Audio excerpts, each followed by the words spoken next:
welcome back to Boltage Bros, where two bros are here, guys. It's been a while since the two bros have been here. Right, we went and saw together How to Train Your Dragon live action. If you didn't know, that's it's my childhood right there. How to Train Your Dragon, that whole series. Favorite movies of all time for me. I don't know about you, Jerem, but they're my favorite. So well, I should say excited to go see this. I don't know if I was excited.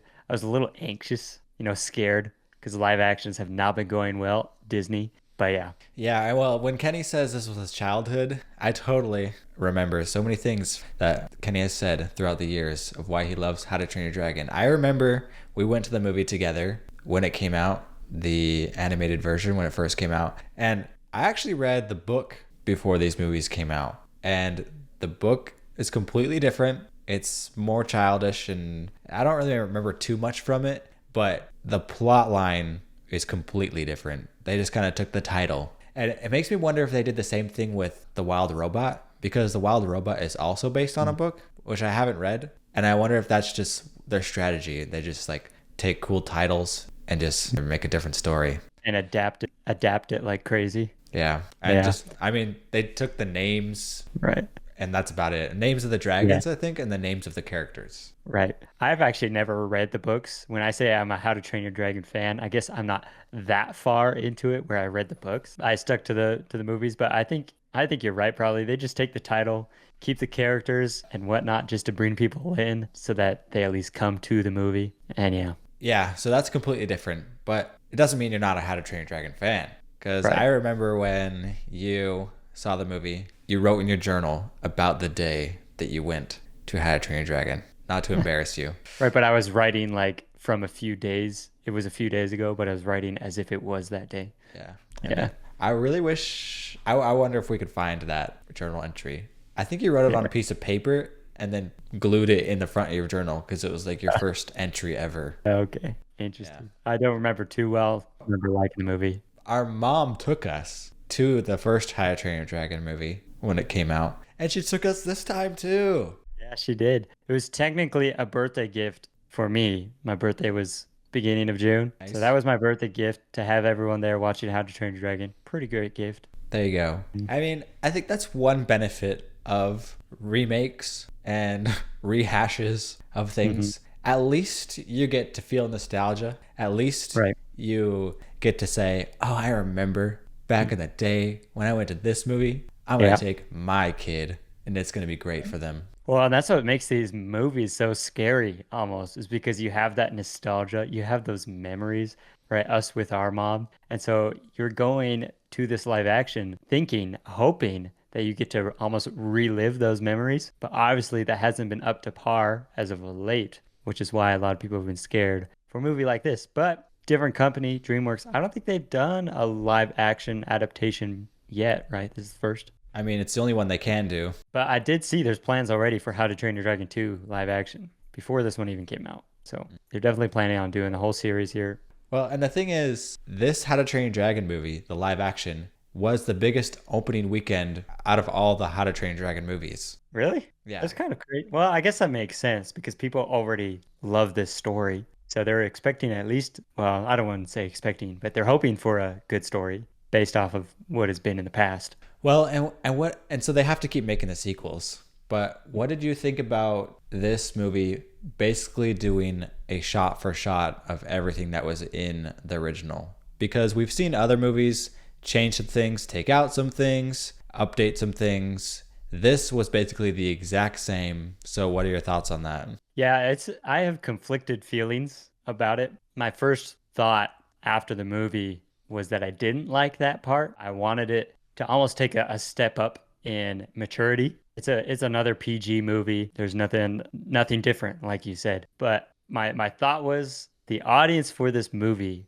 has grown up since the first movie. The audience who loves this series is now older and could be expecting something like PG-13-ish, maybe add in a little more, not just heavy scenes into the series. But then as I thought more on it, I still kind of agree with that, but also I enjoy that they kept it the same because I got to relive those memories and the story is still good. It's tried and true. It felt like it still had some heart in there instead of trying to just change things to change things. right? The only things they really did change was they would add certain things every once in a while, which I think was good and bad, but it never felt unnecessary. Whether I liked it or not, that's a different story. But so in the end, I think I mostly liked it, but I still have some concerns. I think it's a safer idea for them. It's like it doesn't give people any room to complain. You know, it's like, come on, Yeah. guys, it's the same. Like, don't Right. blame us if you don't like it. But the one thing they did add was a little bit of more conversation between Snotlout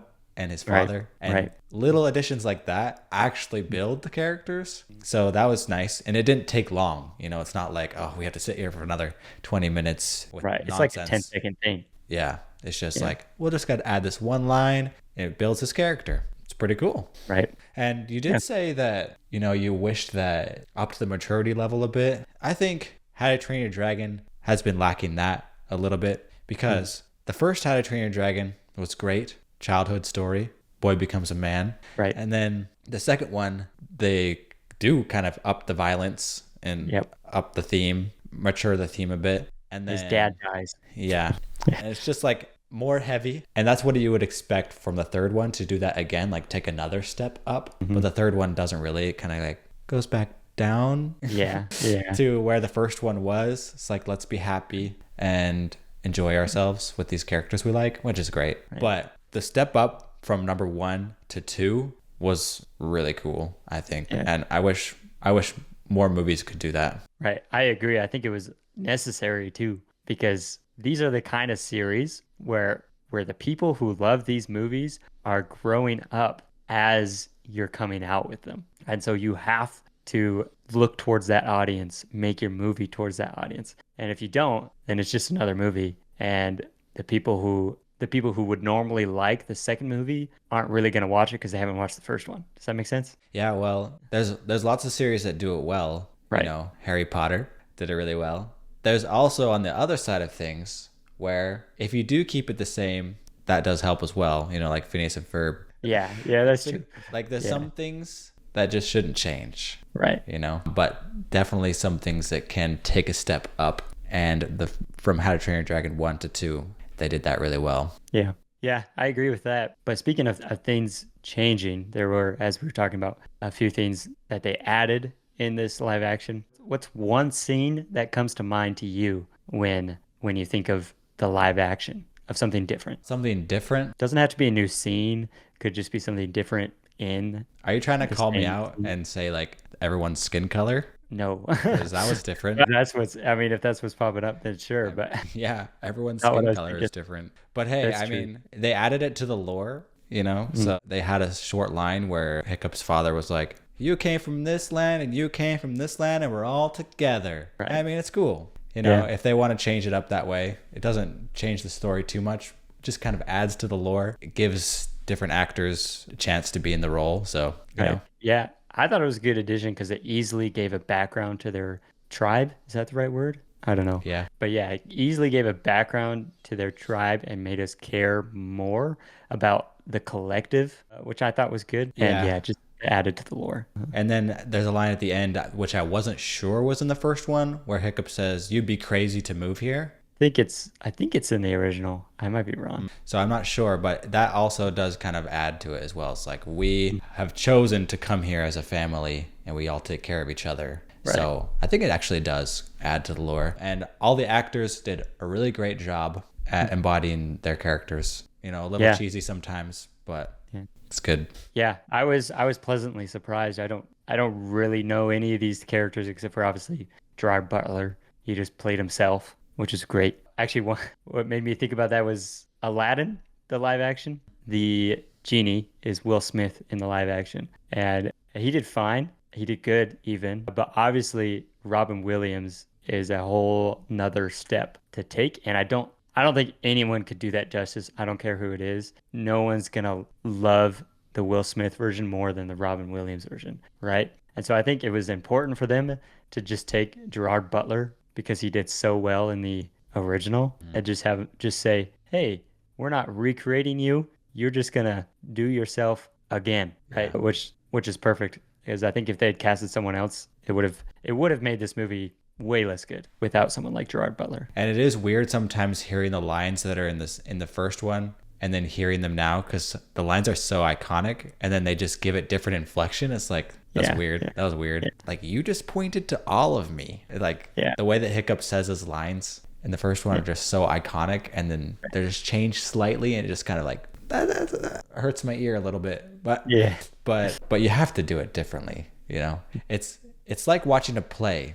People will go to Wicked or people will go to Les Mis over and over again, and they'll keep putting on these plays over and over again, just with different actors. Nobody complains about that. Yeah, because it's slightly different every time. Yeah, but for some reason with the movies, we tend to complain more, probably because more people go to them and spend their money on them. And people, and it's a one-time thing too. But why is it a one-time thing? Yeah, I guess that's a good point, but because you can watch it over and over again whenever you want. Probably. That's true.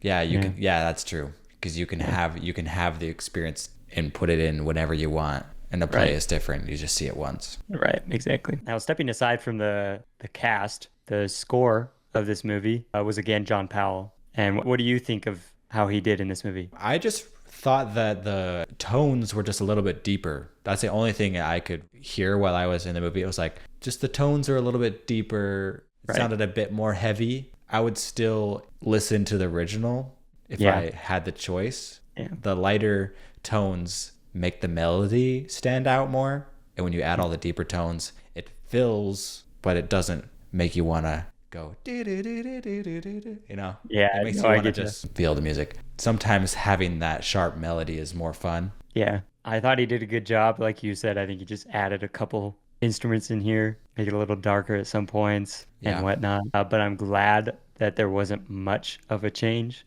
because I think the score is what makes, well, I keep saying different things make the original How to Train Your Dragon, but all of them make it so well. And if the original How to Train Your Dragon had a different score, if it wasn't John Powell, I don't think it would be nearly on the same level, because it's the type of score where you listen to a song, you know exactly where it's from, you know the scene that it's from, and you will not mistake it for anything else at all. And so I think it was perfect, keeping it pretty much the same, because we can hear a song start happening and know what scene is going to happen, obviously with slight changes. Man, it was just fun watching it, I think, because I was just reminded of the bond between Hiccup and Toothless.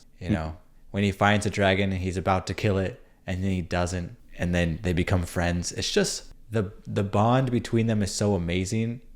It started to make me cry just remembering about it. And honestly, I am happy that they gave me that experience, like it reminded me of it, and then go to the theater and feel all those feelings again. But also, if somebody came up to me and said, you need to watch the original How to Train Your Dragon again, or what if instead of making the live action, they just re-released the original in theaters again, and everybody collectively agreed that we want to go see this again, somehow it would be the same feeling. It's not like it was built from this new thing. It was just could have been the old thing. Right. I also really like that relationship, or being reminded of it again. I think the other relationship that I really most enjoyed about this movie was between father and son. I knew Gerard Butler, Stoic, was going to do great in his role, obviously. Mason Thames, is that how you say his last name? I don't know. Mason Thames plays Hiccup. I was more worried in that aspect just because I don't know much about him. But I thought he did really, really good. Specifically, most critical scene where it's just discovered, that Hiccup is nice to dragons or something. I don't know how to describe that. And then Stoic takes him to I don't know, is that the main hall or something? And they have that argument where he's like, they've killed 100 of us. And Hiccup's like, but we've killed thousands of them. Right. Just that whole argument, I think, is really critical in this movie. And being able to deliver those lines with gumption and conviction is important. And Gerard obviously does it great. And then Mason in this also did it really well. Made it feel like there's emotion behind it. Made it seem like he actually cared about this movie, which I think that's what it felt like for the whole movie, was that this movie actually felt cared about. Wasn't just like, I want some money, And so I think that relationship as well, with as much conviction between the two actors, reminded me of the original really well. Just all the emotion in it, which brings out emotion in me. And then they they brought back the iconic scene as well when Stoic walks out after saying, "I have no son," or something like that, right? And then he like steps outside and takes like a breath, of like he's like, "What did I just say?"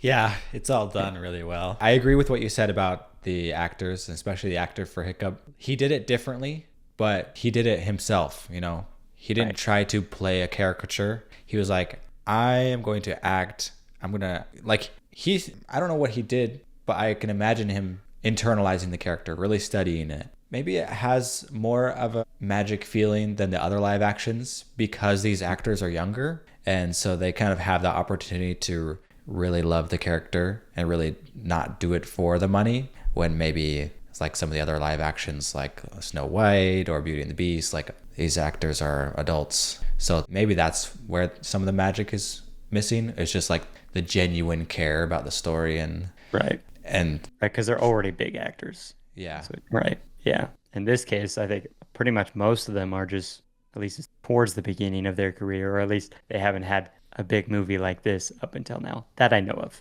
I'm not like, I don't know every actor in every movie. Yeah. But yeah. Well, there's also two other iconic scenes that I just love from these movies. And the first one is obviously when Hiccup touches the head of Toothless. I have to admit that the live action Toothless loses like 10% of emotion. Yeah.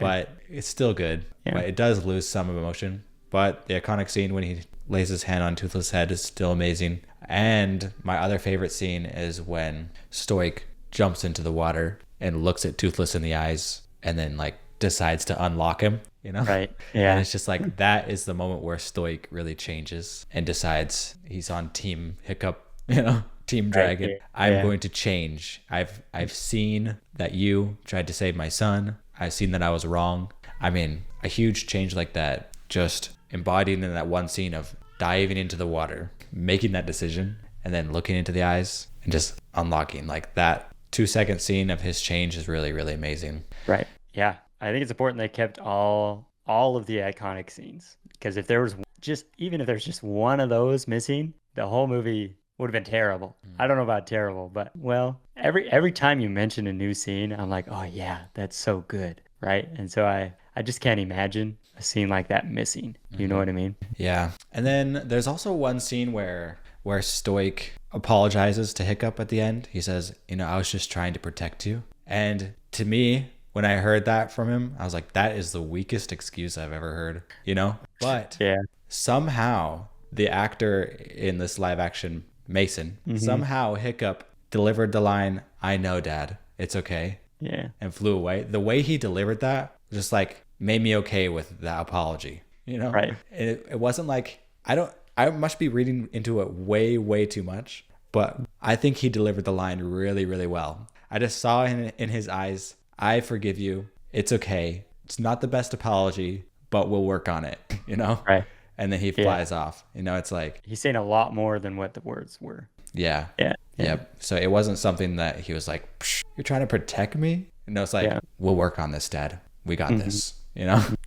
Yeah, it was really good. To go back a little bit, one turn I thought they were going to take, and then they didn't, had to do with Astrid, because there was one addition to a scene where the Book of Dragons was on the table and everyone's like leaving, like read it, don't care, stuff like that. And then it's just like Hiccup and Astrid. And then Astrid is, then from there on it's new, because actually normal in the original, Astrid just like read it, leaves, But in this one, they added not an argument, but a conversation between the two, where Hiccup was like, what if everything we know about them is wrong? Or like, how do we know? Or stuff like that. And she's like, at first, she seemed almost open to it. So for 30 seconds there, I was like, oh, maybe they're going to change this movie up a tiny bit by like opening up Astrid earlier to the idea of dragons and whatnot, and Hiccup's ideas before she meets Toothless. So it's a little bit of a smoother transition. And then it just like gets shut down.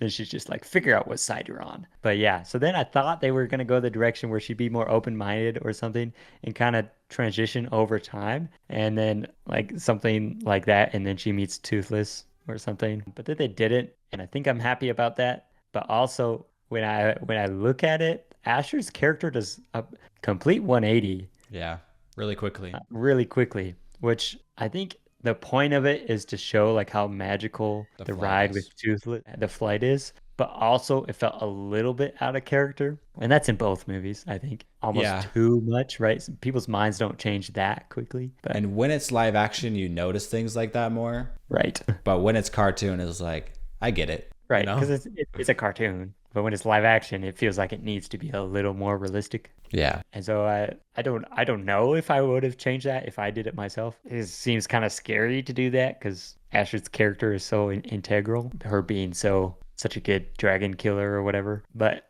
I don't know. I kind of wanted her personality to be a little more not joyful. That's the wrong word.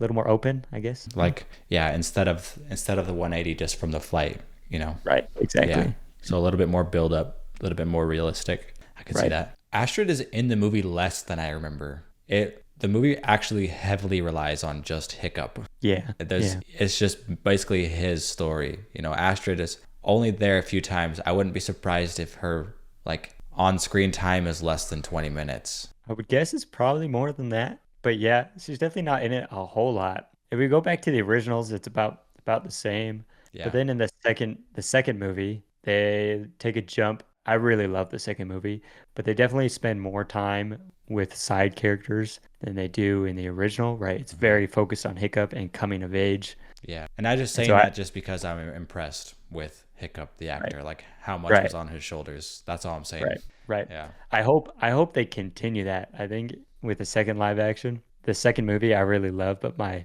one complaint is we follow the side characters a lot for not much of a payoff. They just get captured and that's it. Like it doesn't do anything for the plot really. And so I hope with the live action they kind of change that around and focus again on Hiccup because again, like we were talking about earlier, the second movie takes a jump in maturity. So if they're gonna do that jump for live action, I think the time needs to be spent on Hiccup to feel that emotion come through when the loss does happen. Yeah, it's gonna be crazy. But It is. overall, loved it, you know, as much Me as too. the first one, a little bit less. Yeah. You know, it's fun that it came out. I enjoyed it, enjoyed watching it with you. I'm not going to complain, you know, I'm not going to say they should stop. They should just stop doing this. Stop Yeah. making live actions. Yeah. You know, I'm not going to complain. It is what it is. There's great movies out there. You know, it's not only live actions being made. So, you know, might as well make this one, have some fun. Also, other movies are coming out, and those are good too. Right. So I'm not going to complain.